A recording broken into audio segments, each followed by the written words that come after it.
Blooming You, le podcast Mieux-être, corps et esprit. Rencontre avec Jean-François Clairvoy, polytechnicien, astronaute et auteur d'Entretien avec un astronaute, paru aux éditions de Bois Supérieur. Comme l'a un jour dit Neil Armstrong, le mystère crée l'émerveillement et l'émerveillement est à la base du désir de compréhension de l'homme. 60 ans après le début de l'exploration spatiale, l'émerveillement et le désir de connaître l'espace sont toujours aussi vivaces. En témoigne la popularité de l'astronaute Thomas Pesquet, élu personnalité préférée des Français en 2022. Les étoiles et l'espace nous font donc rêver. Mais à quel prix, diraient certains ? Beaucoup considèrent effectivement qu'investir dans la conquête spatiale revient à jeter de l'argent par les fenêtres. Quel est donc le point de vue d'un astronaute qui a voyagé et travaillé dans l'espace ? Quels sont les impacts économiques et sociaux de la conquête spatiale dans notre quotidien de terrien ? Comment l'exploration spatiale pourrait réenchanter notre société en multicrise ? Comment l'aventure spatiale change-t-elle un homme ? Quelles leçons de vie peut-on apprendre dans l'espace ? Afin de mieux comprendre les multiples enjeux de l'exploration spatiale, nous recevons Jean-François Clairvoy, spationaute et vétéran de 3 missions spatiales avec la NASA. Il est également fondateur d'Air0G, le seul opérateur de vol en apesanteur en Europe, et l'auteur de plusieurs ouvrages tels que L'histoire de la conquête spatiale et Entretien avec un astronaute, paru aux éditions de Bois Supérieur. Je suis Amal Dadol, une simple curieuse de ce qui fait une vie bonne et heureuse. Jean-François Clairvoy, bonjour. Bonjour.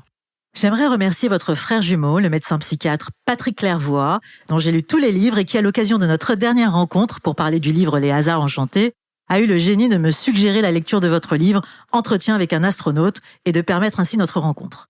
Je dis le génie car lire votre livre, c'est comprendre et se rappeler l'immense rêve social que constitue la conquête spatiale. Alors évidemment, ne deviens pas astronaute qui veut.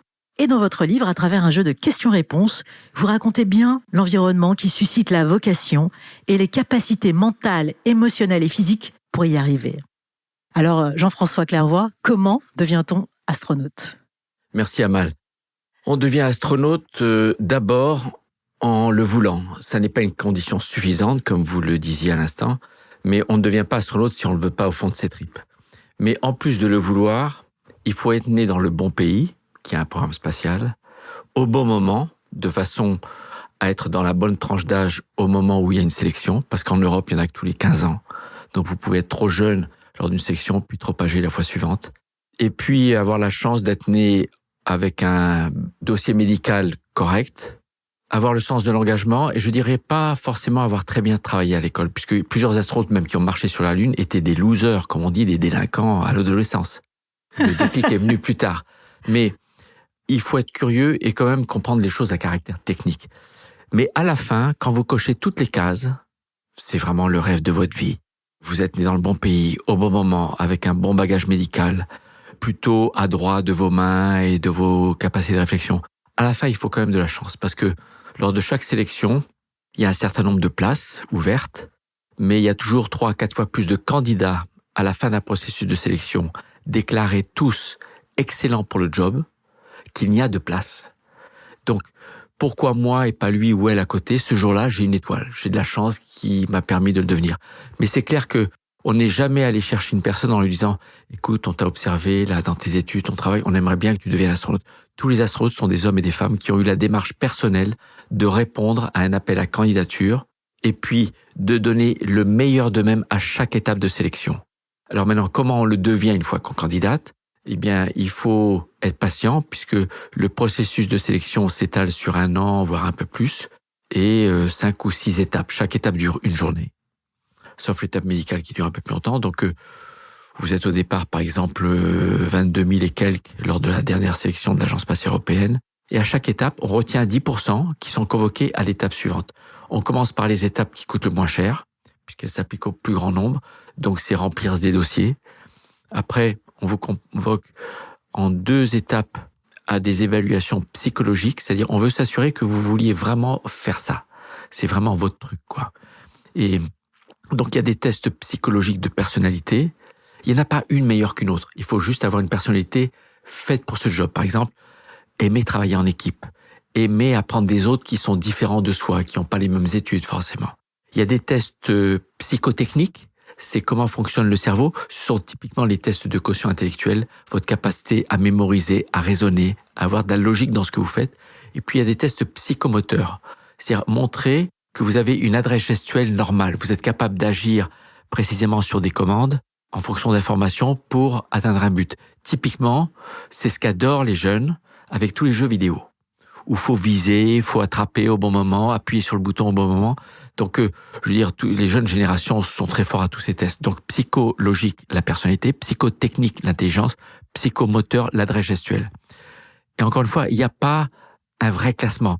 Ces tests servent plus à éliminer ceux qui n'ont pas la place dans ce job. Je rappellerai d'ailleurs ce qu'est le métier d'astronaute. C'est un métier d'opérateur de machine, où on agit sur des commandes. Après, une fois qu'on a passé tout ça, on est quelques centaines, 100, 300, 400. Il y a des tests médicaux qui sont très poussés, donc ils durent quelques jours. On vous examine sur toutes les coutures, on va même chercher des choses qu'on n'irait jamais voir si ça n'était pas pour aller dans l'espace.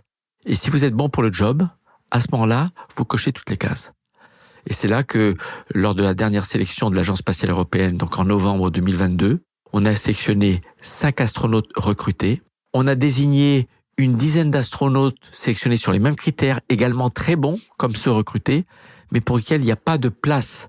Mais on veut leur dire, vous êtes identifiés avec les mêmes performances lors des tests que les autres, donc on fera peut-être appel à vous. Et on a sélectionné un parastronaute. La seule différence qu'il a avec tous les autres, c'est qu'on lui autorise un handicap sur une des jambes, ou les 2 jambes. Mais tout le reste, c'était identique. Et voilà, on est passé de 22 500 à 5 plus 11 plus 1. 22 500 candidatures ? Oui, de toute l'Europe. D'accord. Alors, vous dites qu'en France, contrairement à d'autres pays, on souffre d'un défaut de vocation. Alors, en France, on a un défaut de vocation pour les matières scientifiques en général. Mais lors de cette dernière sélection, qui a été lancée au moment où Thomas Pesquet était dans l'espace, on a eu un afflux de candidatures françaises qu'on n'a jamais observé dans les sélections précédentes. Parce que c'était un Français qui était dans l'espace à ce moment-là. Donc, sur les 22 500, il y avait un tiers de Français. Donc, les vocations, c'est pas tellement le manque de vocation pour devenir astronaute. Je dirais au départ, ce dont on souffre en France, mais dans plusieurs pays voisins, c'est un intérêt pour les matières scientifiques. Parce que les matières scientifiques exigent une certaine rigueur dans le raisonnement, dans les sciences dites dures, les mathématiques, la physique. Et les jeunes aiment moins les équations aujourd'hui qu'auparavant. Parce que peut-être on manque de pédagogie, parce que c'est compliqué, parce qu'on impose un rythme d'apprentissage qui n'est pas forcément adapté à toutes les formes d'intelligence des jeunes d'aujourd'hui, qui ont tous envie de jouer. D'ailleurs, je vous donne un exemple. J'ai visité 1 millier de classes d'élèves en 33 ans de statut d'astronaute actif, du primaire, collège, lycée, classe préparatoire, universitaire. Et quand je demandais au début de ma carrière qu'est-ce que vous voulez faire plus tard, la majorité avait une idée. Je veux être pilote de ligne, je veux être astrophysicien, je veux être médecin. Mais récemment, quand je parlais dans les écoles et je demandais aux élèves de première terminale, qu'est-ce que vous voulez faire plus tard, c'était je veux gagner de l'argent, ou je veux être youtubeur, ou je veux être champion de foot pour pouvoir gagner beaucoup d'argent. C'est-à-dire que c'était plus un métier spécifique attaché à un travail bien donné comme boulanger, comme, je sais pas, moi, ça peut être pompier ou pilote ou ingénieur. Et donc, ça montre bien que, peut-être à travers l'évolution de notre société qui avance dans le technologique et le numérique surtout, on a moins comme référence juste le cercle familial proche de soi ou des voisins qui nous donne une idée. Maintenant, le monde, grâce à Internet, entier est ouvert à chaque jeune qui surfe et donc il est un peu peut-être perturbé et trouve moins facilement sa vocation. Mais je ne désespère pas qu'avec une bonne communication sur les vols spatiaux, ce qu'on fait depuis qu'on a introduit les réseaux sociaux auprès des astronautes, on va faire savoir que l'espace est ouvert à tous, puisqu'il n'y a pas que les astronautes. Il y a ceux qui fabriquent les satellites, ceux qui les inventent, ceux qui fabriquent les fusées, ceux qui les contrôlent à distance. Moi, c'est ça qui m'a fait rêver. Le contrôle à distance d'engins spatiaux. J'étais passionné d'aéromodélisme quand j'étais adolescent et j'adorais maniper sur une petite télécommande avec plein de boutons et manettes pour piloter un engin que j'avais fabriqué moi et qui volait à distance, qui ne faisait pas partie de mon corps, mais qui se comportait comme une extension de mon corps. Et c'est ce qui me donnait envie quand j'ai appris qu'il y avait des sondes spatiales que les humains envoyaient pour aller visiter Jupiter, Saturne, qui se trouvent à des milliards de kilomètres. Les sondes voyageurs, qu'on a lancée en 1977, il y a 46 ans. Toutes les deux sont sorties du système solaire, qu'on considère être la limite à 20 milliards de kilomètres. Ça parle pas beaucoup, ça fait beaucoup de zéros. C'est très très très loin, 20 milliards de kilomètres. Les deux sondes ont quitté le système solaire, on converse encore avec elles, on leur envoie encore des commandes. Donc, et c'est ça que je voulais faire. C'est génial, ouais. Voilà, c'était me téléporter à distance en concevant des machines vers lesquelles je pourrais envoyer des commandes pour qu'en retour, elle m'envoie des photos que je lui demande de prendre avec la bonne orientation. Et c'est ce que j'ai commencé à faire puisque mon premier projet était un projet de sonde franco-soviétique qui s'appelait Vega pour étudier la planète Vénus et la comète de Halley. Alors vous êtes allé 3 fois dans l'espace. À quoi ressemble une journée à bord d'une navette spatiale et à quoi ressemble votre espace de vie dans une station spatiale? Alors, dans l'espace, dans les vols habités, il y a 2 types de vols. Il y a les vols courts, de moins de 15 jours, et les vols longs qui sont tous d'une durée standard de 6 mois aujourd'hui, avec parfois exceptionnellement 1 an. Dans les 2 cas, la vie à bord, manger, dormir, se laver, aller aux toilettes, c'est ça, vivre. Il y a l'aspect social, l'aspect aussi ludique, émotionnel, regarder dehors. Mais pour vivre, il faut être capable de manger, de boire, c'est vital, se laver, etc. C'est du camping. C'est comme du camping, sauf qu'il faut tout attacher, parce que ce qui n'est pas attaché flotte, et en flottant, en étant plus ou moins cogné par un astronaute ici ou là, ou avec les petits courants d'air qui forcent l'air à être filtré dans les cartouches chimiques qui absorbent le gaz carbonique, sinon on suffoquerait de notre propre respiration. On est dans un milieu fermé, donc il faut renouveler l'air. Eh bien, petit à petit, les objets que vous n'attachez pas, ils disparaissent. Et parfois, on perd du temps à les rechercher, parfois on ne les retrouve pas. Donc on estime, par exemple, au bout de 15 ans, dans la station Mir, 20% des objets étaient perdus. On sait qu'ils sont à bord, mais on ne sait pas où. Donc voilà, c'est du camping. Et dans le cas des vols courts, c'est en général très intense pour rentabiliser. Donc c'est 14 à 16 heures de travail par jour. On nous bloque quand même 8 heures de sommeil, mais on dort rarement 8 heures. On prend sur le sommeil pour profiter du fait qu'on est dans l'espace et pour profiter de l'expérience du vol spatial, de la pesanteur et surtout de la vue dehors, de la Terre, du cosmos, de la voûte céleste, en éteignant toutes les lumières pour voir les étoiles. Mais voilà, on bosse dur. Mais sur les vols longs, on peut pas tenir un rythme aussi poussé.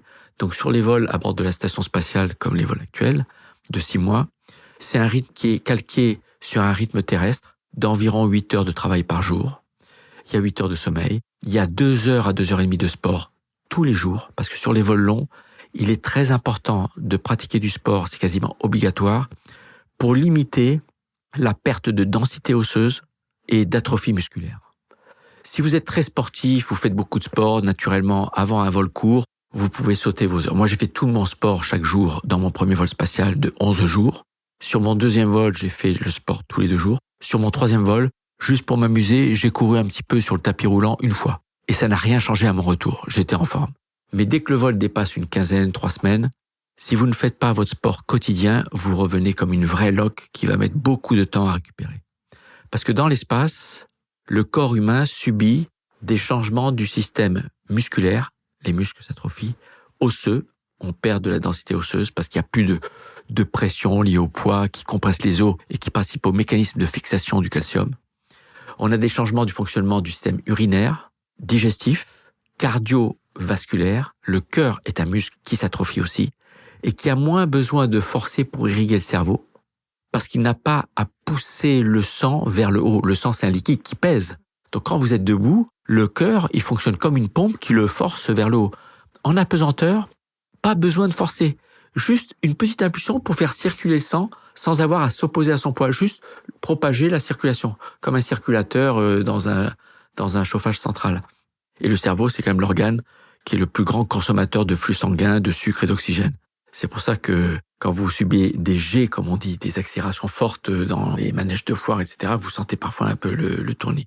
Mais on subit aussi des changements de la vue, du système vestibulaire, du système immunitaire. Le système vestibulaire, c'est un sens qu'on n'enseigne pas à l'école primaire parce qu'il n'est pas visible. On vous dit que vous avez 5 sens parce qu'il se voit. Il y a la peau, le toucher, et les 4 autres sont sur la tête. Les yeux, le nez, la bouche et les oreilles. En fait, l'oreille interne, qui n'a rien à voir avec l'oreille externe de l'ouïe, c'est un véritable sens, c'est ce qui vous permet, déjà les yeux fermés, de tenir l'équilibre, et les yeux ouverts d'avoir une vision stable de l'extérieur, parce que c'est l'oreille interne qui informe le cerveau de comment piloter vos yeux de façon à ce que l'image que vous avez de l'extérieur soit stable. Et celui-là en apesanteur, il est mis hors service. Donc, il fonctionne pas du tout de la même façon. Et c'est celui qui nous perturbe beaucoup au retour, d'ailleurs.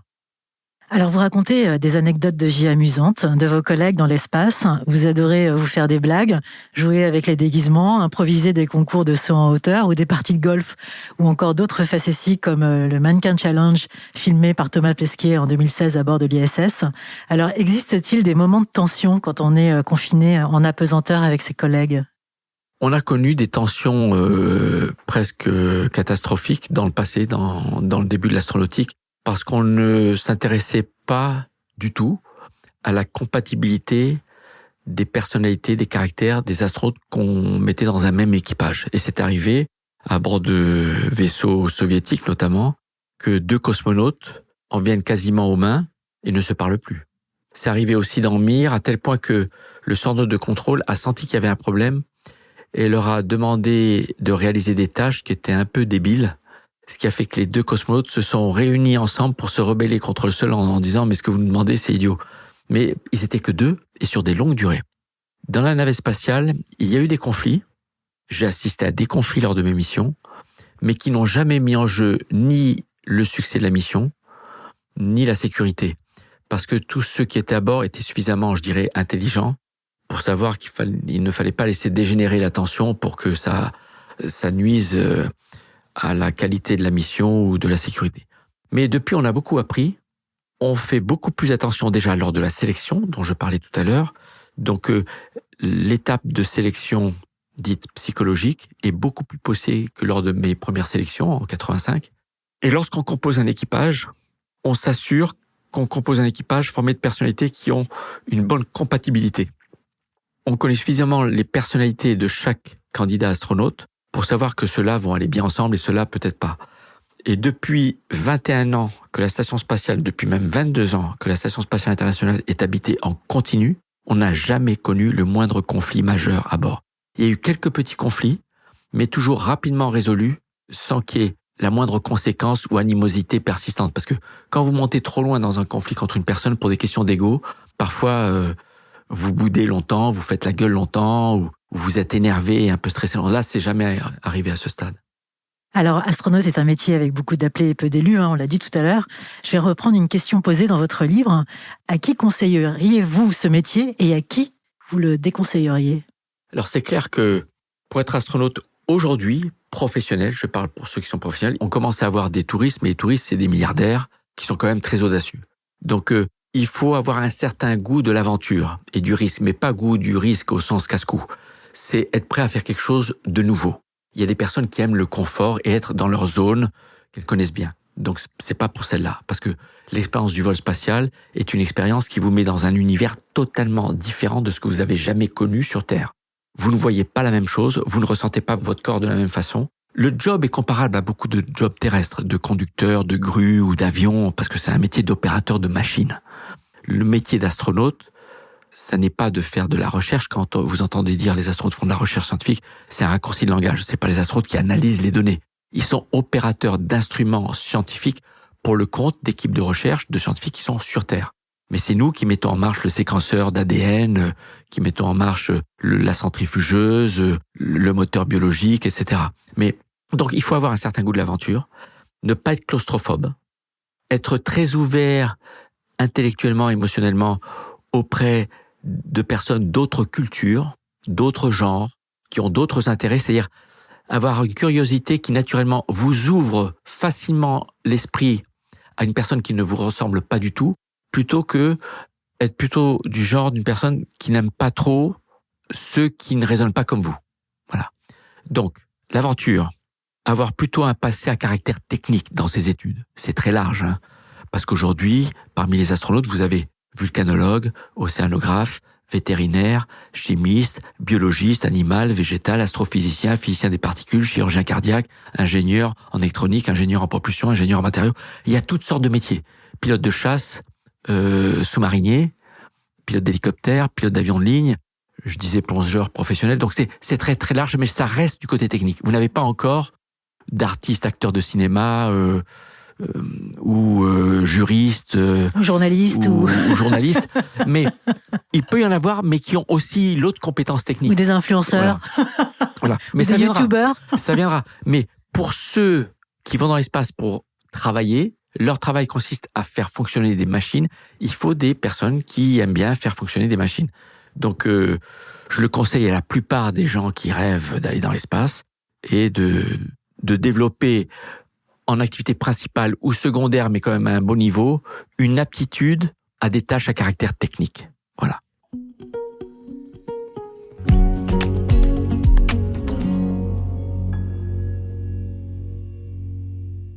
Alors, pour introduire le chapitre consacré à l'Overview Effect, vous citez l'un des astronautes d'Apollo 8, William Anders, qui, en 1968, déclare... Le jour de Noël. Nous avons fait tout ce trajet pour explorer la Lune, et la chose la plus importante est que nous avons découvert la Terre. Oui, c'est une phrase qui est probablement plus forte en termes de conséquences sociales sur notre société que celle de Neil Armstrong. Celle de Neil Armstrong est très connue. Un petit pas pour l'homme, un bond de géant pour l'humanité. Bon, c'est une belle image, mais voilà, ça s'arrête là.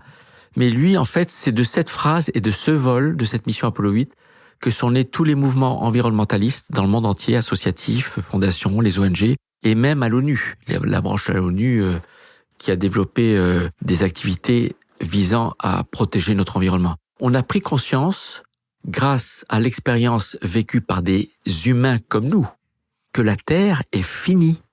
Elle est en taille, unique, il n'y a rien qui lui ressemble, elle est isolée, il n'y a rien à proximité. Il y a le Soleil qui est très très loin, la Lune à proximité, mais la Lune c'est juste une compagnonne, mais qui a un rôle fondamental. La Lune a joué un rôle fondamental pour l'apparition du vivant. Ça, c'est les scientifiques qui le démontrent.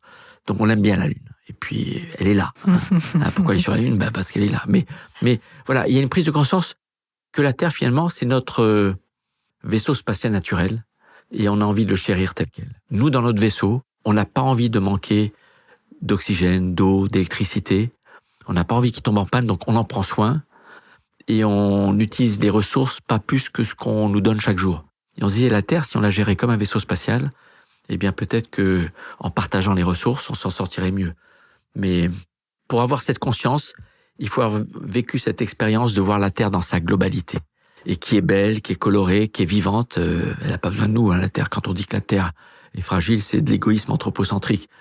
La Terre, quand vous voyez les volcans, les ouragans, les aurores polaires, les impacts d'astéroïdes laissés dans le passé, vous comprenez que, indépendamment de nous, elle a sa propre vie climatique, sa vie géologique, volcanique, électrique, les aurores polaires, magnifiques. Elle a sa vie cosmique, c'est un vaisseau naturel qui dérive dans le cosmos et parfois se fait bombarder par des gros astéroïdes qui ont causé des dégâts dans le passé. Mais c'est à nous que nous nous faisons du mal si nous faisons pas attention à respecter cet équilibre avec notre environnement. D'ailleurs, on fait partie de la nature. On appelle ça l'overview effect. C'est cette expérience bouleversante, d'abord sensorielle, c'est beau, donc émotionnelle, voire intellectuelle, comparer la Terre à un vaisseau spatial et jusqu'à une expérience spirituelle qui vous fait vous poser des questions sur la création. Qui ou quoi a créé cette chose aussi belle? C'est tellement beau d'ailleurs que moi je me demandais, est-ce qu'un alien, un extraterrestre, qui viendrait d'un autre système solaire, d'une autre planète, est-ce qu'il la trouverait aussi belle que nous, humains, astronautes qui la voyons depuis l'espace, ou est-ce que nous sommes programmés, nous terriens, pour aimer notre maison mère naturelle, la Terre? D'ailleurs, vous la qualifiez d'objet céleste dans votre livre. Vaisseau spatial, oui, vaisseau spatial et qui a sa propre vie céleste, oui. C'est un objet céleste comme l'est le Soleil, la Lune, Mars, mais la Terre est particulière parce qu'elle est, de toutes les planètes que l'on connaît, donc 8 dans le système solaire, on commence à en percevoir les caractéristiques d'autres qui tournent autour d'autres soleils, elle est unique. Il n'y a pas la pluralité des mondes. La Terre a quelque chose de très particulier, à tel point que les exobiologistes, ces experts en chimie, biologie, géologie, planétologie, qui étudient les origines de la vie et les conditions pour que la vie puisse exister ailleurs, certains pensent très honnêtement que la vie n'existe probablement pas ailleurs, même avec des centaines, je dirais des dizaines de milliers, de milliards de planètes qu'on estime dans notre univers. Donc c'est pas par égoïsme ou par égocentrisme, c'est scientifique. C'est-à-dire que le vivant sur Terre est apparu grâce à un concours de circonstances absolument dingue, incroyable. Et même 10 avec 22 zéros, c'est peut-être pas un nombre suffisamment grand pour que le super hasard qui soit arrivé sur Terre soit arrivé ailleurs. Bon, d'abord, il faut savoir définir ce qu'est le vivant, hein. C'est pas évident. Quelle perception a-t-on du temps dans l'espace ?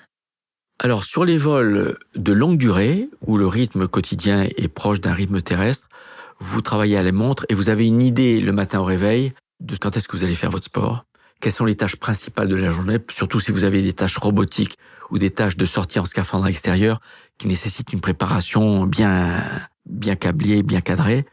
Mais c'est lorsque vous êtes concentré sur une tâche qui peut prendre plusieurs heures, vous perdez complètement la notion du temps. Lors de mon 3e vol spatial pour réparer le télescope spatial Hubble, qui était mort, panne totale, on a battu tous les records de durée de sortie dans l'espace, qui ont duré plus de 8 heures, alors qu'elles sont censées durer que 6 heures. Et puis au bout de 4h30, on demande à un collègue, tiens, au fait, pour voir, à ton avis, tu es sorti depuis combien de temps ? Pas 1h15, 1h30, alors qu'il était dehors depuis 4h30. Et ça, c'est une caractéristique propre à l'être humain, même sur Terre. Quand vous êtes concentré et que vous mettez toute votre force, votre capacité intellectuelle dans une tâche où il faut vraiment pas faire d'erreur, où chaque tâche doit être faite dans le bon ordre, sans précipitation, et vous ne pensez qu'à cette tâche, vous devez visser un boulon numéro 3, avec une certaine force, un certain nombre de tours. Voilà, c'est bien le boulon, c'est bien la bonne clé, je le fais dans le bon sens. Une fois que vous l'avez fait, bon, le boulon suivant, c'est les boulons 4. Et vous passez comme ça d'une micro-tâche à une micro-tâche, vous perdez la notion du temps. Il faut que des personnes à l'extérieur vous le rappellent. Et c'est tout le temps nous à l'intérieur. Moi, j'étais le pilote du bras robotique qui servait de chauffeur pour mes collègues à l'extérieur. Et puis, je leur disais toutes les 45 minutes, et Claude, dans 5 minutes, le soleil se lève, donc tu peux passer déjà sur mode froid de ta combinaison pour pas faire une surchauffe au moment où il va commencer à bien irradier. C'est-à-dire qu'on les prévient à l'avance du moment où il faudra qu'ils changent la régulation thermique de leur scaphandre. Et en fait, ils comptent sur nous. Oui, parce que le soleil, il se couche toutes les 45 minutes. Moi, j'ai été impressionné, effectivement. Voilà, on fait le tour de la Terre en 1h30. Oui, c'est ça. Il y a 16 fois 1h30 dans une journée de 24 heures. Au cours d'1h30, on survole pendant 45 minutes le côté de la Terre où le soleil est visible, où il fait jour, et puis on survole le côté de la Terre après pendant 45 minutes où il fait nuit.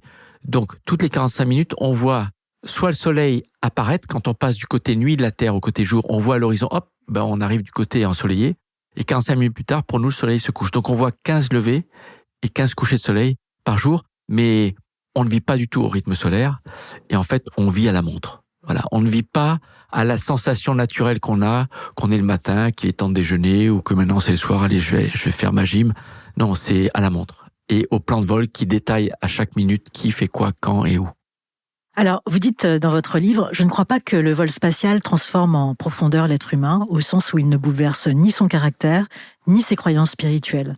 Mais le fait d'avoir vu la Terre depuis l'espace enrichit considérablement celui qui l'a vécu, de sensations, d'émotions et de réflexions nouvelles. On se montre ouvert à des réflexions nouvelles parce que certaines pensées nous viennent à l'esprit qui n'auraient pas germé en nous autrement.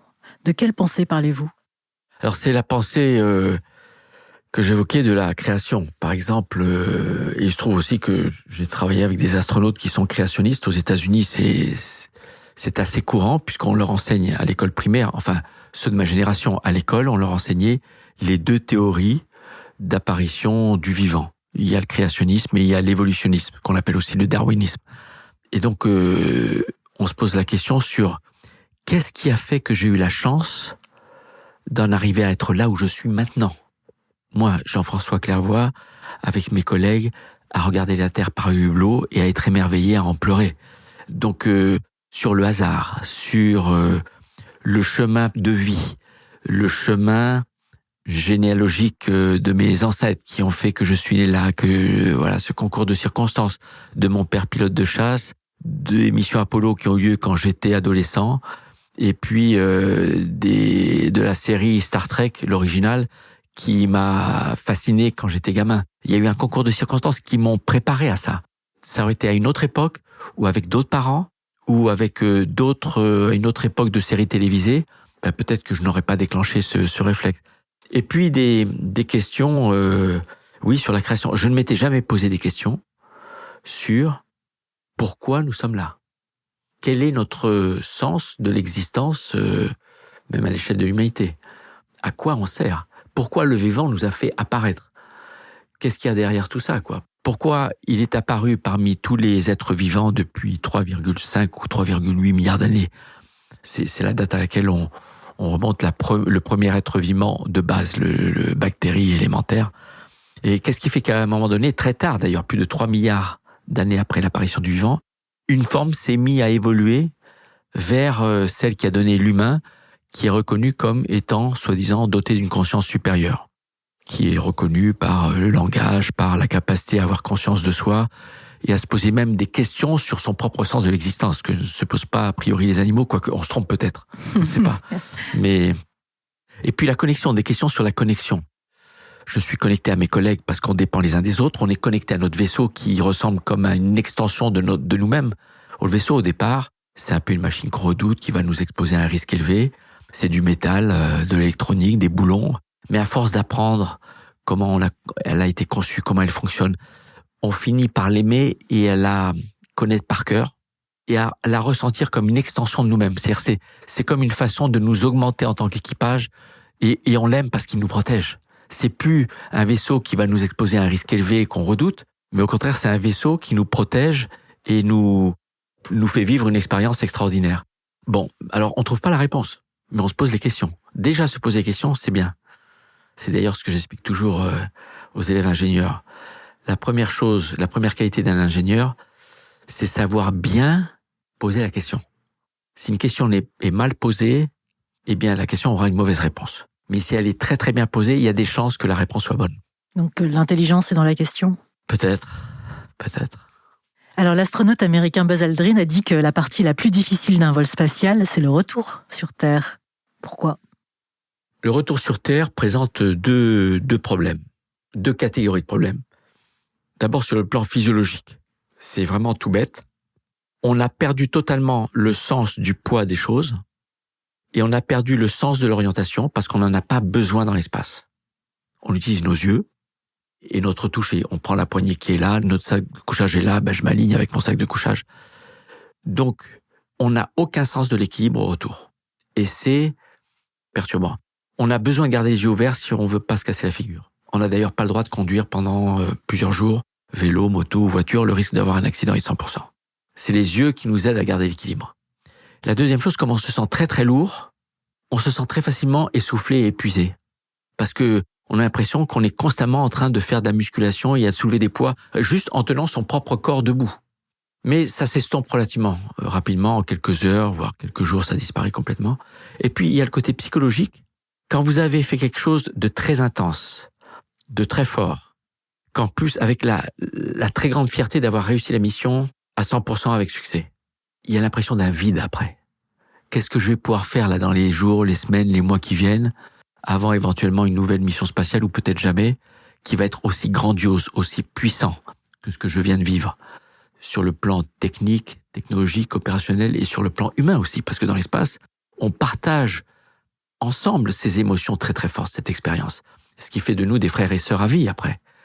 Donc c'est pour ça que quand j'étais coach de la promotion de 2009, de Thomas Pesquet, Luca Parmitano, Samantha, Alex et Andreas et Tim, je leur disais, vous savez, quand vous êtes affecté à une mission spatiale, c'est tellement excitant qu'on a tendance à ne penser qu'à ce qu'on va faire dans la journée. Alors aujourd'hui, je vais faire du simulateur de rendez-vous spatial, c'est génial, je vais me prendre pour Luke Skywalker dans Star Wars ou je vais m'entraîner en piscine dans un vrai scaphandre conditionné pour faire de la plongée sous-marine, pour répéter une sortie dans l'espace que je vais faire plus tard.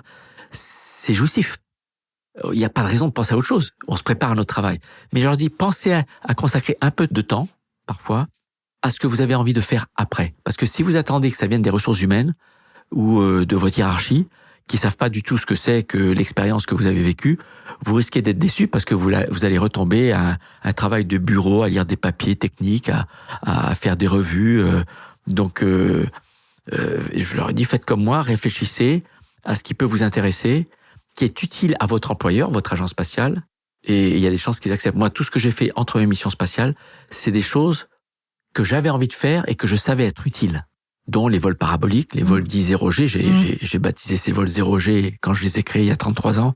Et c'est devenu d'ailleurs le terme générique utilisé dans le monde entier pour parler de ces vols. Mais par exemple, entre mon 2e et 3e vol spatial, ce qui m'intéressait, parce que j'étais un peu frustré, c'est améliorer ou redéfinir le design ergonomique du cockpit de contrôle des bras robotiques des vaisseaux spatiaux. Donc, de façon très graphique, avec des icônes très iconographiques, des icônes que vous cliquez, vous avez les menus. Et donc, je suis fier d'avoir pondu, entre guillemets, le cockpit de l'ISS.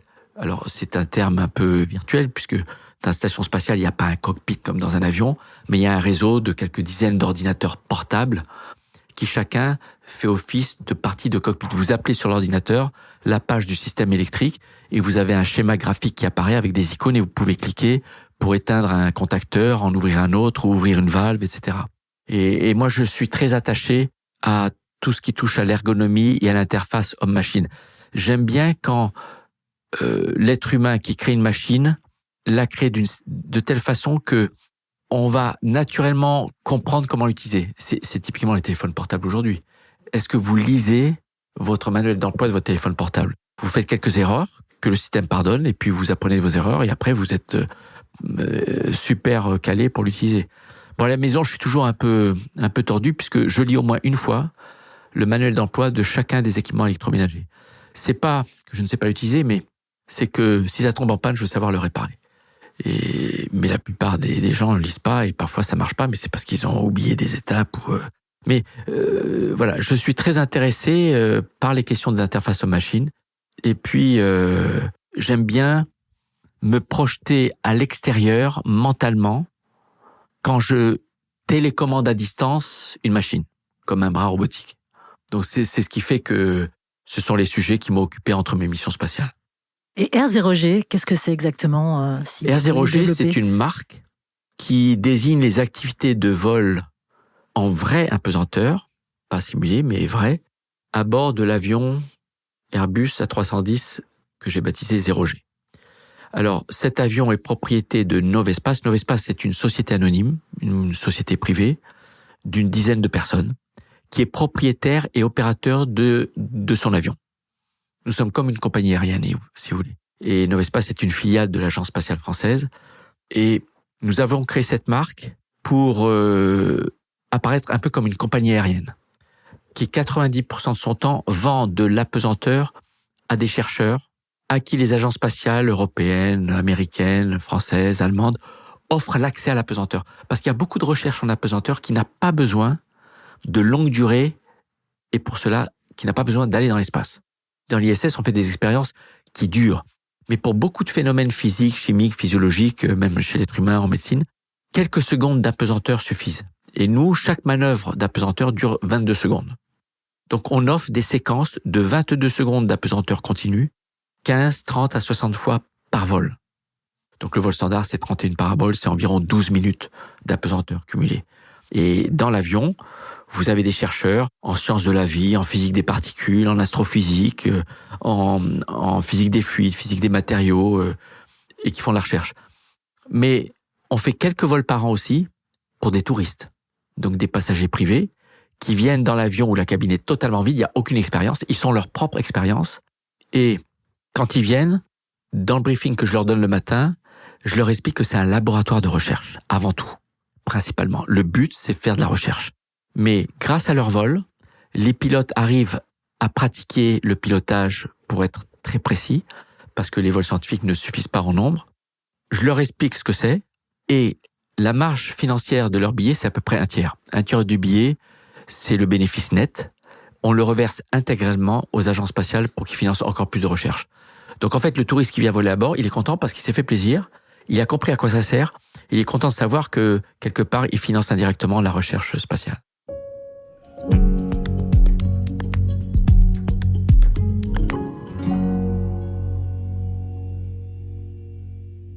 Comme je vous l'ai dit plusieurs fois, je suis de nature optimiste.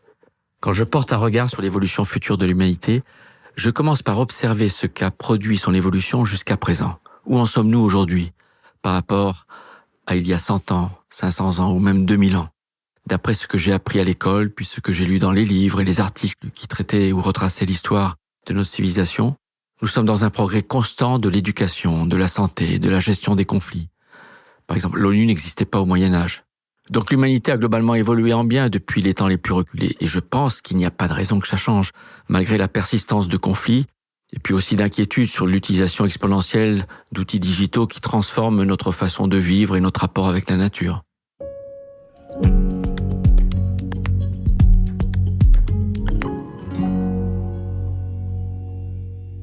Alors Jean-François, vous venez de nous offrir la lecture d'un passage extrait de votre livre. Pourquoi avez-vous choisi cet extrait ? En fait, je me dis que l'expérience vraiment unique que vivent les astronautes, la plus spectaculaire, c'est le fait qu'ils ont eu la chance, physiquement et mentalement, d'appréhender le monde dans sa globalité et de voir l'humanité comme un seul et même unique équipage d'un seul et même vaisseau spatial, la Terre. Donc j'ai choisi un texte qui permet de prendre de la hauteur au sens propre et figuré pour que le lecteur comprenne qu'avec du recul, dans le temps et dans l'espace, on peut éviter de s'accrocher à des petits détails qui nous énervent ou qui nous stressent au quotidien et apprécier dans sa globalité que l'humanité est une chance.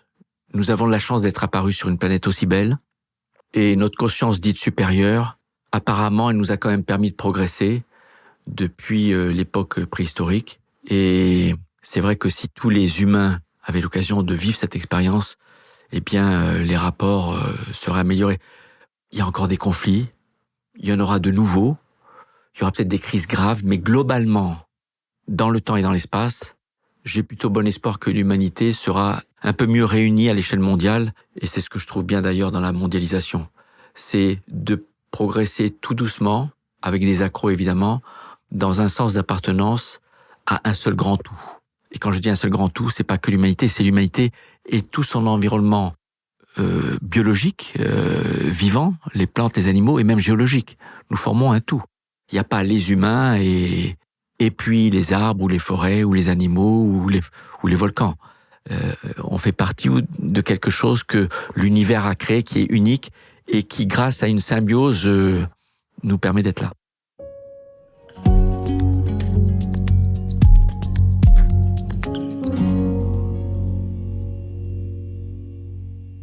Alors, dans votre livre, vous avez à cœur d'expliquer pourquoi l'envoi humain dans l'espace est bénéfique pour la société tout entière. Alors, qu'apportent concrètement les investissements dans les programmes spatiaux aux pays qui les financent ? Donc, il y a deux questions, en fait. Parlons d'abord du montant. Parce que le reproche, il est fait rarement, mais quand il y a des reproches faits aux vols habités, il y en a deux, ça coûte cher et ça sert à rien.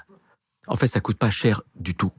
C'est vrai que quand on se met à l'échelle de plusieurs pays sur plusieurs décennies, on parle de milliards, dizaines de milliards d'euros. Mais concrètement, je prends l'exemple de la France. La part française dans le programme de vol habité, le seul qui existe, c'est l'ISS, à travers l'Agence spatiale européenne, c'est 1,2 € par habitant par an. Chaque Français donne, en moyenne, 1,2 € à notre contribution aux vols habités. Rien que dans l'éducation nationale, on donne 1 000 € par habitant par an. Vous voyez bien que 1 €, même moins qu'un ticket de métro, c'est rien. Je veux dire, si on le supprime, ça va rien changer aux autres problèmes. Des crèches, des écoles, de la malnutrition ou de l'emploi. Par contre, on va perdre le rêve et on va se priver de personnes passionnées, motivées, qui comptent pas leurs heures pour résoudre des problèmes difficiles. Parce que l'astronautique, dont font partie les vols habités, c'est difficile. Comme le disait Kennedy, on le fait pas parce que c'est facile, mais parce que c'est difficile. Et ça contribue à élever le savoir-faire de nos industriels, de nos agences spatiales et de la société. Et quelque part, ça a des répercussions dans d'autres disciplines. Par la capacité à raisonner sur des problèmes multidisciplinaires, compliqués, à résoudre des équations, ça améliore la sécurité des transports, par exemple. La gestion, ça améliore par exemple aussi la technique de gestion de grands projets. Parce que il y a des retombées qui ne sont pas sonnantes et trébuchantes, immatérielles, mais qui sont au moins, sinon plus importantes. Je disais le rêve. Si vous avez un grand programme spatial attractif, comme à l'époque le programme Apollo, ça attire les jeunes.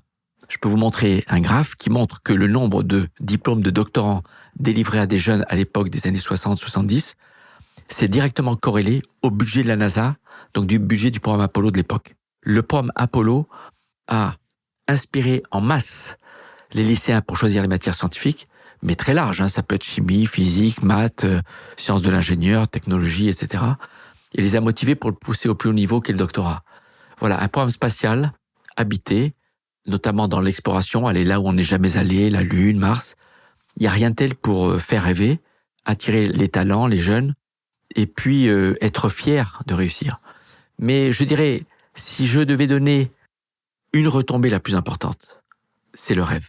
Le fait qu'on soit capable de le faire et pas juste de l'imaginer, c'est quand même dingue. Et à chaque fois, on va un peu plus loin. On fait un peu plus compliqué. Aujourd'hui, on a quand même, je le parlais, des sondes voyageurs qui sont à plus de 20 milliards de kilomètres de la Terre et on converse encore avec elles. C'est génial. Vous avez des rovers de la taille d'une voiture qui roulent sur Mars et qui sont en ce moment en train de collecter des échantillons qu'une mission européenne dans 10 ans ramènera sur Terre. Ça fait rêver.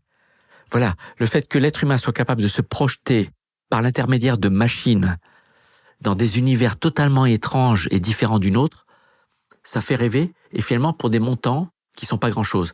Et enfin, concrètement, à quoi ça sert au premier degré? Ça finance des salaires. C'est-à-dire 90 ou 95% des budgets investis dans les programmes spatiaux, et vous avez bien utilisé le terme investi, contrairement au terme dépensé, ça part en salaire, ça fait vivre des gens avec des salaires qui sont pas mirobolants. Ils gagnent beaucoup moins que des traders à la banque ou, je veux dire, si vous voulez gagner beaucoup d'argent, c'est pas ingénieur qu'il faut faire aujourd'hui. Mais vous pouvez gagner suffisamment bien d'argent pour vivre confortablement, normalement, bien élever vos enfants et avoir des belles histoires à la raconter le soir quand vous rentrez chez vous. Aujourd'hui, on a testé en vide spatial la sonde qui va partir vers Mars. Pensez-vous qu'un jour, on ira sur Mars? Alors, je suis convaincu que dans les 20 ans qui viennent, on connaîtra un premier voyage habité vers Mars. Personnellement, je ne pense pas que cette première mission inclura la descente à la surface et la remontée, parce que rajouter la descente et la remontée, c'est un rajout énorme en termes techniques, budgétaires, opérationnels, c'est compliqué. Cela dit, on me dit oui, mais 2 ans et demi sans avoir touché le sol, c'est frustrant. Oui, mais déjà en orbite autour de Mars, des astronautes peuvent faire beaucoup plus que ce que font aujourd'hui des contrôleurs de rovers martiens depuis la Terre. Parce que le retard du signal radio fait qu'on peut pas commander en temps réel. On envoie au robot une commande basique, avance de 3 mètres, et on attend. On attend 20 minutes que le signal arrive, le robot le fait. Une fois il fait, il dit « j'ai avancé 3 mètres », on attend 20 minutes que son signal revienne, et au bout de 40 minutes, on dit « bon, ben ça y est, il a fait 3 mètres ». Mais quand vous avez des astronautes autour de Mars, ils peuvent télécommander en temps réel des robots et aller beaucoup plus vite. C'est pour ça qu'aujourd'hui, il y a des expériences à bord de l'ISS pour mettre au point cette technique d'astronautes qui contrôlent des robots sur Terre. Donc il y a des robots sur Terre pilotés par des astronautes dans l'ISS. C'est pour valider ce concept. Et puis, dans les années 40, 50, je pense qu'on connaîtra les premiers humains sur Mars. Mais c'est compliqué sur le plan de l'énergie, des ressources, etc. Mais on y arrivera. On le fera. C'est sûr, on le fera parce qu'on saura le faire. C'est-à-dire qu'on sait ce qu'il faut faire pour être prêt un jour à le faire, mais on n'est pas prêt aujourd'hui. Et ça va prendre quelques décennies.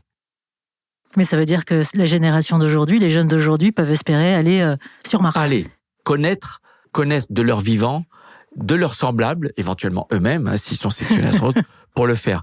Mais maintenant, tout le monde y allait.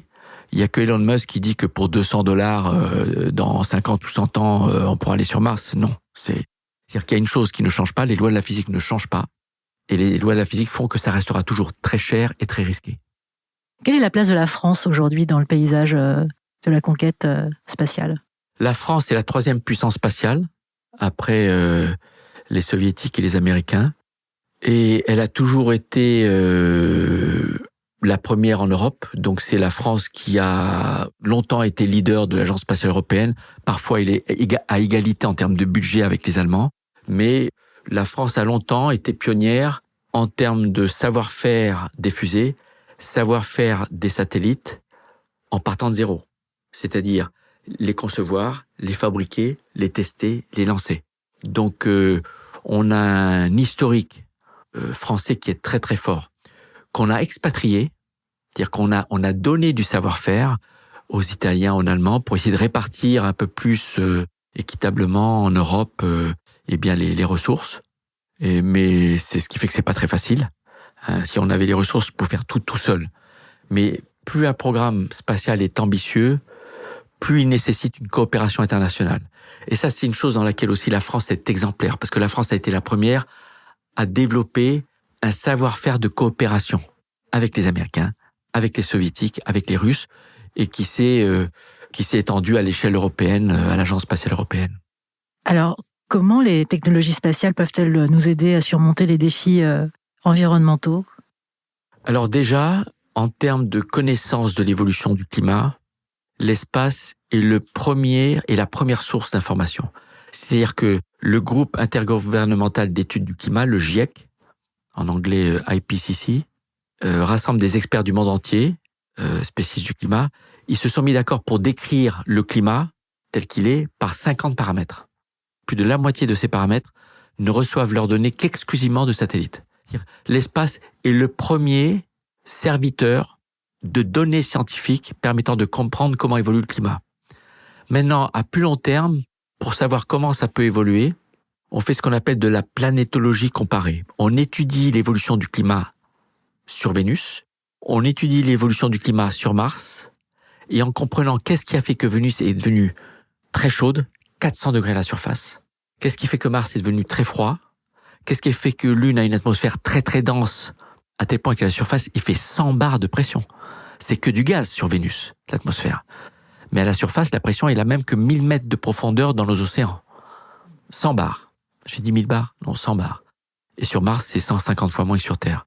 Donc en étudiant l'évolution des différents corps célestes dans notre système solaire, dont surtout Vénus et Mars, ça permet d'affiner la compréhension de comment le climat sur Terre a évolué et évoluera, à très long terme. Mais l'espace est le premier pourvoyeur de connaissances nous permettant de connaître le destin de notre climat. Alors pourquoi, parce que c'est une question qui se pose aussi, et que vous posez dans votre livre, vouloir aller sur Mars alors que c'est pas forcément viable pour l'humanité? Alors c'est clair que Mars reste beaucoup plus hostile que le plus hostile des endroits sur Terre. Donc on ne pourra vivre sur Mars que dans des atmosphères artificielles, mais qu'on pourra entretenir avec des ressources locales. Parce qu'on sait comment on pourra, dans quelques décennies, produire de l'oxygène et de l'eau sur Mars. Pour vivre, il faut de l'eau et de l'oxygène. Quand vous avez de l'eau et de la poussière du sol dans lequel vous pouvez planter, vous pouvez manger. Voilà, là, on dit que les besoins fondamentaux de l'humanité dans l'ordre décroissant de priorité, c'est d'abord l'eau. En deuxième, c'est l'abri. En troisième, l'énergie. Donc, il y a beaucoup de défis sur Mars. Mais moi, je pense que la première raison, il y a plusieurs raisons pour lesquelles on va vers Mars. On a tous envie d'aller vers Mars depuis longtemps. Et on le fera quand on sera prêt. Et on le fera ensemble. D'ailleurs, il y a une association mondiale qui inclut tout le monde. Chinois, Russes, Américains, Japonais, Coréens, Italiens, Français. C'est le International Space Exploration Coordination Group. Le ISEG. International Space Exploration Coordination Group. Qui essaie de définir la façon la plus raisonnable et intelligente de combiner tous nos efforts à l'échelle de la planète pour aller vers Mars, en passant par du savoir-faire qu'on acquérera sur la Lune. Mais Mars, d'abord, on y va parce qu'elle est là et qu'on sait y aller. On ira quand on saura y aller. Si vous voyez un truc au moment où vous pouvez y aller, pourquoi vous n'y allez pas, quoi? Deuxièmement, on le fera en étalant dans le temps et dans l'espace les ressources. Donc, on consommera pas plus que ce qu'on consomme actuellement dans les missions spatiales. C'est-à-dire très, très raisonnable par rapport aux autres priorités qui restent bien terrestres, sur le médical, le social, l'éducation, etc. Mais moi, une question qui m'intéresse, c'est est-ce qu'il y a eu de la vie sur Mars? Parce qu'il n'y a rien qui interdit de penser aujourd'hui que la vie a pu exister sur Mars, ou existe encore aujourd'hui sous la surface. Donc, les robots qu'on a lancés, Spirit et Opportunity, dans les années 2000, ils ont mis 10 ans à parcourir 30 km.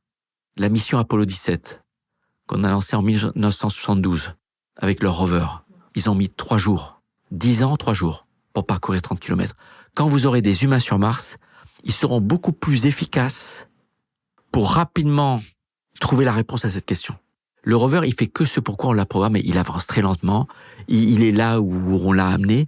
Mais donc, Les robots, dont ceux qui sont à roulette, qu'on appelle rovers, sont juste des précurseurs, des éclaireurs, et lors des missions habitées seront des éclaireurs. Où est le meilleur endroit où envoyer des humains sur Mars? C'est aux robots de répondre. On va pas envoyer des humains à un endroit en disant on espère que c'est le meilleur endroit pour chercher des traces de vie passée. Voilà. Mais il n'y a pas de hasard là pour le coup. Non. Comment voyez-vous le monde de demain et l'évolution de l'humanité?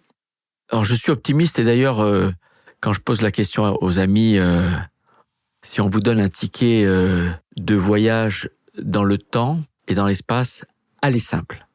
Je vous donne un ticket, vous êtes obligé de partir en dehors de votre sphère géographique et votre sphère temporelle de votre vivant.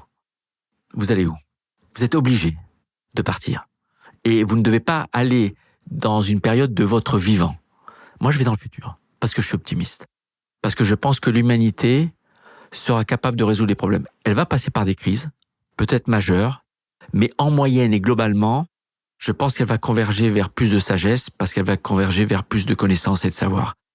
Les guerres, les conflits naissent la plupart du temps de l'ignorance. Et parfois, malheureusement, de quelques égos ponctuels, je dirais presque malades. Mais c'est rare. Mais la plupart des conflits, c'est l'ignorance. Donc, mieux on éduque, plus on acquiert de connaissances par l'exploration, même l'exploration sur Terre, des océans, du climat, du vivant, de l'humain, des relations sociales, parce que dans la recherche, il y a aussi l'anthropologie, la sociologie.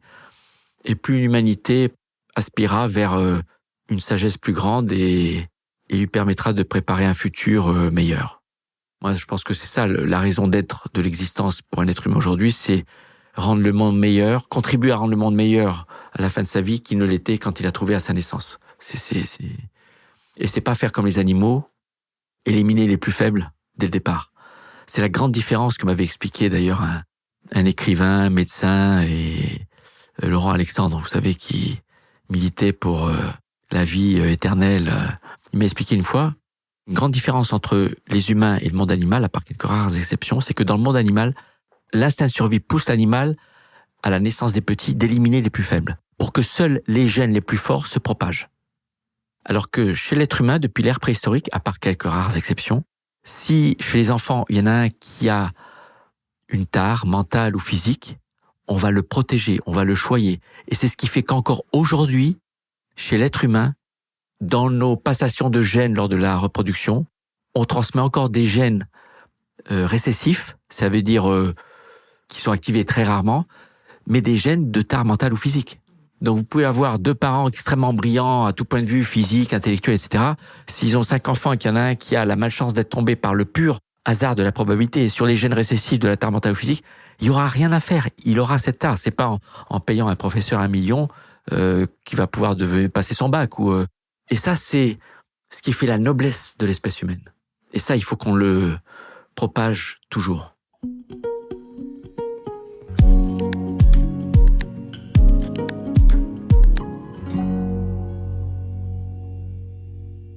Alors, une autre question posée dans votre livre, comment vit-on après être allé 3 fois dans l'espace? La mission d'un astronaute après chaque vol, y compris après le dernier vol, c'est rendre compte.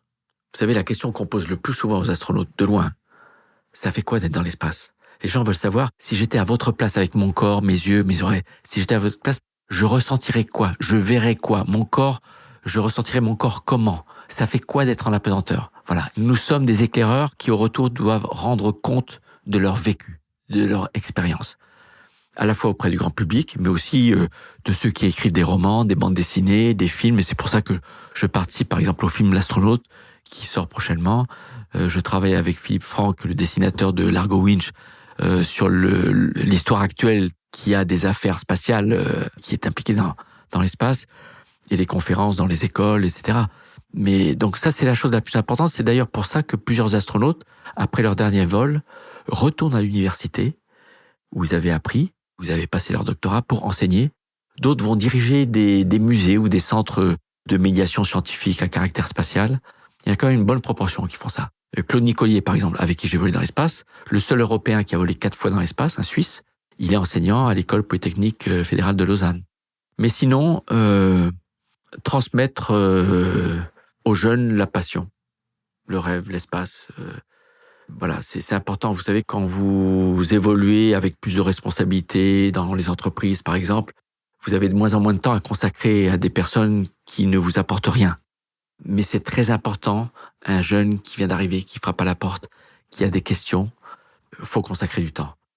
C'est pour ça que, d'ailleurs, j'étais membre du jury de la dernière sélection, mais après on m'a nommé coach, comme je disais, et j'adorais leur transmettre mon expérience d'astronaute pour qu'ils puissent en profiter et aller encore plus loin. Et d'ailleurs, Thomas, dans sa dédicace, quand je suis parti d'ESA, il m'a écrit merci pour la voie que tu as tracée, parce que il y a beaucoup de choses que j'entends chez les jeunes générations, la promotion de Thomas Pesquet et les nouveaux, qui sont des choses que je sens venir de ce que je leur ai inculqué à l'époque, sur décrire la fragilité de la vie sur Terre, concrètement, en visualisant l'épaisseur de l'atmosphère vue par sa tranche. On est dans l'espace, on la voit à l'horizon, qui est à environ 2500 km. L'atmosphère, on voit son épaisseur par rapport à la taille de la Terre. C'est un mince filet de gaz. C'est là que vous vous rendez compte que combien la vie est fragile. C'est pas la Terre, c'est le vivant. Et parfois, mes collègues les plus jeunes, ils ressortent cette comparaison. Et donc voilà, je veux dire, si vous avez transmis la passion, ou donné la passion, ou fait rêver, ou donné envie de mieux travailler, d'être plus sérieux à l'école, et de savoir vous amuser aussi, très important, ben voilà, j'ai fait mon job. Est-ce que vous espérez y retourner une 4e fois? J'ai bon espoir, parce que John Glenn, il a volé à 77 ans et demi. C'est comme si moi je volais en 2036. Génial. Donc j'ai du temps devant moi, mais j'ai un collègue qui est né comme moi en 1958, de ma promotion NASA, du groupe 14 d'astronautes NASA dont je fais partie, Mike Lopez Alegria. Il a quitté la NASA en 2007 en pensant que sa carrière d'astronaute était finie. Et il y a 5 ans, il y a une société privée qui s'appelle Axiom Space, créée par un ancien directeur du programme de station spatiale de la NASA, donc il sait ce qu'il fait. Il l'embauche en disant je vais faire voler des touristes vers la station spatiale. Et pour les rassurer, plutôt qu'envoyer que des touristes à bord, parce que c'est des vaisseaux spatiaux qui n'ont plus besoin de quoi à bord, les vaisseaux de transport, les capsules Crew Dragon, je vais avoir besoin d'astronautes professionnels pour les transporter. Et c'est comme ça que Mike Lopez Alegria, à ce jour, est le seul astronaute professionnel privé, c'est-à-dire qui a été employé dans une fonction professionnelle d'astronaute, payé par une société privée. Alors vous adorez Star Trek. Qu'est-ce que cette série de science-fiction a de plus que les autres à vos yeux? Bien, contrairement à Star Wars, moi j'adore tout, mais Star Wars, comme dit-il, c'est une histoire de guerre. Star Trek, c'est une histoire de pacification de la galaxie. La mission du vaisseau Enterprise, c'est explorer de nouveaux mondes étranges, rechercher de nouvelles formes de vie, y aller pacifiquement et les convaincre d'adhérer à la Fédération Galactique. En résumé, avec audace, aller là où on n'est jamais allé, avec un esprit pacifique et de pacification. Donc c'est une histoire de paix. Et c'est exactement ce qu'on fait aujourd'hui dans les agences spatiales, dans l'exploration spatiale. Vous regardez ce qu'on fait aujourd'hui dans l'exploration de Mars, de Jupiter, de Saturne, de Titan. C'est mot à mot explorer de nouveaux mondes étranges, rechercher de nouvelles formes de vie, avec audace, aller là où on n'est jamais allé. Et on le fait en coopération internationale. Alors c'est vrai que dans le domaine de l'exploration spatiale non habitée, on a rompu les ponts avec la Russie en ce moment. Les Russes scientifiques le regrettent beaucoup. Mais pour des raisons diverses, on était obligé. Parce qu'on ne pouvait pas garantir qu'on allait tenir la fenêtre de lancement de septembre dernier. Et on a volontairement pris 6 ans de retard. Mais dans les vols habités, au niveau opérationnel, les instructeurs, les centres de contrôle, les astronautes, tout fonctionne selon le plan et les accords d'avant la guerre. Il y a un Américain qui a décollé dans un Soyouz de Baïkonour l'automne dernier, et il y a une femme professionnelle cosmonaute russe qui a volé dans le Crew Dragon américain de Floride l'automne dernier.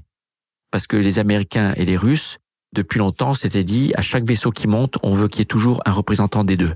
Et ces accords ont été signés en juin dernier, c'est la fin d'une négociation de plusieurs années, et sont mis en pratique à l'heure actuelle. Alors, quel est votre rapport avec les questions liées au sens de l'existence? Ça, c'est une question, je m'attendais pas qu'on me la pose à la fin du livre. Je pense que chacun doit trouver la sienne. Il n'y a pas un sens de l'existence. Alors, un sens de l'existence de l'humanité, c'est une question générale. Je ne sais pas quelle est la question de l'existence de l'humanité, mais j'espère que ça n'est pas d'exister un jour et puis de disparaître un jour, parce qu'il est écrit dans l'histoire de l'évolution naturelle de notre système solaire qu'un jour, il n'y aura plus d'humains sur Terre. C'est écrit. Si on n'a pas à vivre ailleurs, on fera comme les dinosaures qui n'avaient pas de programme spatial, donc qui ont disparu. Pourquoi les dinosaures ont disparu? C'est un écrivain américain qui disait ça, c'est parce qu'ils n'avaient pas de programme spatial. Donc j'espère qu'on saura apprendre, on a le temps, on a des milliers, centaines de milliers d'années devant nous, d'apprendre à vivre ailleurs pour pérenniser l'espèce humaine. Mais maintenant, au niveau de chaque individu, quel est le sens de l'existence?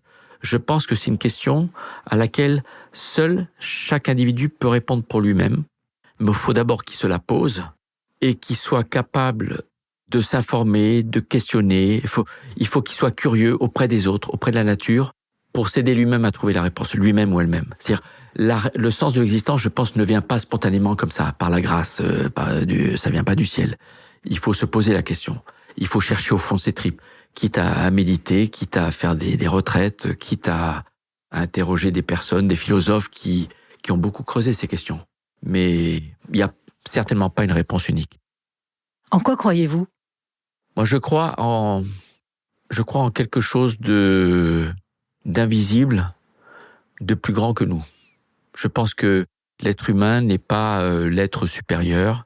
Je dirais pas que je crois en Dieu ou en Allah mais je pense que il y a des forces et des valeurs plus grandes que nous. Qu'est-ce qui vous inspire ou vous émeut? Tout ce que je ne comprends pas, tout ce qui me paraît incroyable de prouesse de la nature. Donc je dirais surtout la nature, et ça c'est parce que j'ai un oncle qui était professeur de sciences naturelles et qui nous a émerveillés, nous frères et sœurs, ses neveux gamins. Je vous propose l'expérience de le faire une fois, je l'ai fait quand j'étais gamin, avec vos enfants. Trouvez une chenille qui est proche du stade de se transformer en papillon, vous la mettez dans une grande boîte, dont une paroi en film transparent, avec la plante sur laquelle vous l'avez trouvée, observez-la se transformer en chrysalide, éventuellement enrobée de fils de soie, de cocon, et observez un papillon émerger de cette chrysalide. C'est incroyable. Quel rapport il y a entre une chenille et un papillon? Non mais voilà ce qui m'émerveille et ce qui m'émeut, là je vous parle d'un insecte, mais c'est au niveau des étoiles, des galaxies, des questions sur la taille de l'univers liées à la vitesse de la lumière, et puis tout ce qui est alors je dirais pas que c'est ce qui m'émerveille, mais j'adore passer du temps dans les jeux d'adresse gestuelle ou adresse mentale. Donc tous les quiz, tous les casse-têtes et les Rubik's Cube. J'ai amené 3 fois mon Rubik's Cube dans l'espace pour voir si mon cerveau fonctionnait bien. Et c'est d'ailleurs ce qui a donné l'idée à Alfonso Cuarón de le faire apparaître dans son film Gravity. Mais voilà, moi ce qui m'émerveille, c'est ce qui me paraît incroyable de prouesse, que ce soit par des humains, par la nature, par les formes que prennent des nuages parfois incroyables. Qu'est-ce qui vous effraie aujourd'hui? Bon, ce qui m'effraie, c'est comme beaucoup de personnes, c'est la bêtise humaine quand elle est entretenue par des gens malveillants, quoi. Mais quel est votre rapport à la mort et au temps qui passe? Je pense que la mort n'est pas une fin en soi.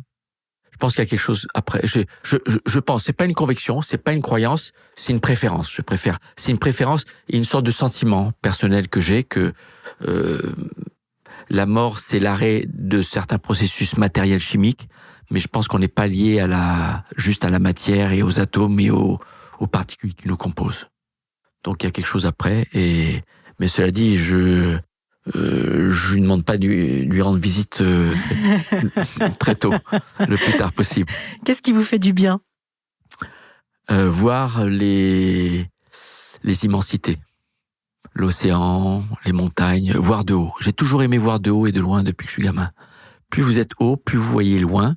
Et plus vous voyez loin, plus vous avez cette sensation d'englober visuellement, inconsciemment, virtuellement, mentalement, vous fait ressentir globalement les choses, y compris votre propre existence. Et j'aime bien faire ça. En écoutant de la musique. C'est possible en écoutant de la musique. De la musique qui vous inspire. Quelle musique vous inspire? Moi, c'est toutes sortes de musique. Ça peut être dans l'espace, la symphonie du Nouveau Monde. C'est les 4 saisons, c'est Elton John, c'est la musique du Grand Bleu, c'est Patricia Cass, voilà, c'est Michel Jonas, Serge Gainsbourg, ça dépend. Mais quand je faisais du vélo, sur un vélo ergomètre monté dans le cockpit, la navette étant en vol inversé à 90 degrés de la trajectoire, c'est-à-dire que quand je pédalais par les hublots du plafond, qui faisait face à la Terre, je voyais la Terre défiler dans le sens de mon pédalage. J'avais l'impression que c'est moi en pédalant qui faisait que j'allais à 28 000 km/h autour de la Terre, et tout ça en écoutant la musique du Grand Bleu, c'était génial. Quel est votre mantra ou la phrase que vous vous dites pour vous faire du bien? Alors, pour me faire du bien, je ne sais pas, mais ce que je me dis souvent, pas de nouvelles, bonnes nouvelles. Ça, c'est assez classique. Mais sinon, j'aime bien dire, et d'ailleurs l'Agence spatiale européenne l'a repris une fois pour mettre en gros titre sur son agenda annuel, là, les gens ont peur de l'inconnu. Plus on explore et découvre, moins on a peur. Pour avoir moins peur, il faut accroître nos connaissances. Et la seule façon d'accroître nos connaissances, c'est en explorant. Mais explorant au sens large. Le cerveau, la société, l'infiniment petit, les océans, l'espace. Il faut être curieux. Sans curiosité, on a peur. Eh bien, un grand merci Jean-François. Merci Amal. Comme l'a dit un jour le navigateur Christophe Colomb, on ne va jamais aussi loin que lorsque on ne sait pas où l'on va. Une phrase à méditer si on considère que l'exploration spatiale est une coûteuse chimère. Une phrase à méditer aussi si d'aventure nos peurs concurrencent nos rêves les plus ambitieux. Voilà, je vous donne rendez-vous sur bloomingnew.fr où vous trouverez la transcription de cet entretien avec toutes les références. Je vous dis à très vite pour de nouvelles rencontres et découvertes. Et en attendant, je vous souhaite tout le meilleur. À bientôt.